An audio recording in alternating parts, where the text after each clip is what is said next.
नमस्कार मित्रांनो, आपल्या सगळ्यांचं स्वागत आहे आमच्या शेती एक शेती या यूट्यूब चॅनलमध्ये.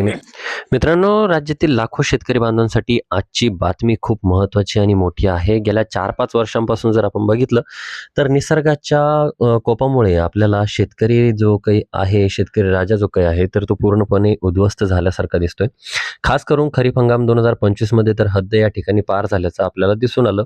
अतिवृष्टी आणि पुरामुळे शेतकरी अक्षरशः रिकाम्या हाताने उरलाय. उत्पन्नाचा कोणताही स्रोत नाही आणि म्हणूनच प्रत्येक कोपऱ्यातून एकच मागणी, एकच आवाज त्या ठिकाणी गुंजतोय, तो म्हणजे शेतकरी कर्जमाफीचा. आता राजकीय आश्वासनं नेमके काय-काय झालेत तरी आपण मागच बघितले.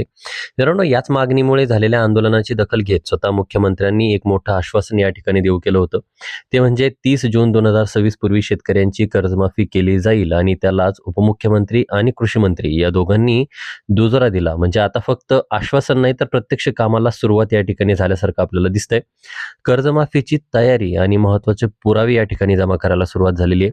पण सर्वात मोठा आणि निर्णायक बातमी आता समोर येते मित्रांनो. यवतमाळ, अहिल्यानगर आणि लातूर सारख्या जिल्ह्यामध्ये जिल्हा मध्यवर्ती सहकारी बँकांनी, ज्याला आपण DCC बँक म्हणतो, शेतकऱ्यांच्या कर्जमाफी संदर्भात माहिती गोळा करायला सुरुवात या ठिकाणी केली आहे.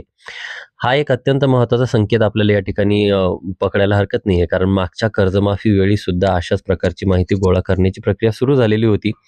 मित्रांनो, राज्य शासनाने कर्जमाफीसाठी एक अधिकृत शासन निर्णय सुद्धा या ठिकाणी काढलेला आहे. या GR नुसार कर्जमाफीसाठी पात्र निकष काय असतील, कोणत्या शेतकरी बांधवांची कर्जमाफी करायची आणि कोणाची नाही करायची, या संदर्भातल्या अटी असतील, यासाठी अभ्यास गट समिती स्थापन करण्यात आलेली होती, याबद्दलची माहिती होती. हा अभ्यास गट एप्रिलच्या पहिल्या आठवड्यात आपल्या संपूर्णपणे जो काही अहवाल असेल तर तो शासनाला सादर करणार आहे. आता याच अहवालासाठी बँकांनी थकीत असलेले, म्हणजे ज्याला आपण डिफॉल्टर म्हणतो, आणि चालू कर्जदार शेतकऱ्यांकडून खालील कागदपत्रांची जुळवाजुळव करायला सुरुवात केलेली आहे. मग आता त्याच्यामध्ये कर्जासाठी गहाण ठेवलेला सातबाराचा उतारा असेल, तुमचं आधार कार्डची झेरॉक्स, तुमच्या बँक खात्याचं पासबुकचं झेरॉक्स, शेतकरी ID ज्याला आपण फार्मर ID म्हणतो, त्याचबरोबर आधार कार्डला लिंक असलेला मोबाईल नंबर. मित्रांनो, ही आकडेवारी 31,000 कोटी रुपयांच्या थकीत कर्जाची माहिती गोळा करण्यासाठी खूप महत्त्वाची आहे. म्हणूनच तुम्हाला आमचे एक कळकळीचे आवाहन या ठिकाणी चॅनलच्या माध्यमातून किंवा व्हिडिओच्या माध्यमातून आम्ही करत आहोत. जर तुमच्या DCC बँकेच्या माध्यमातून किंवा सोसायटीच्या माध्यमातून कागदपत्रांची मागणी होत असेल तर विलंब न लावता ती माहिती लवकरात लवकर त्या ठिकाणी जमा करायची.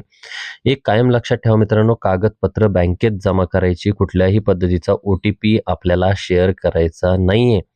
या प्रक्रियेत बँकांना आणि सोसायट्यांना आपल्याला सहकार्य करायचं आहे. कारण जर तुम्ही आता सहकार्य केलं तरच भविष्यात कर्जमाफीच्या यादीमध्ये तुमचं नाव येण्याची शक्यता वाढेल आणि तुम्हाला कुठल्याही अडचणींचा सामना करावा लागणार नाही.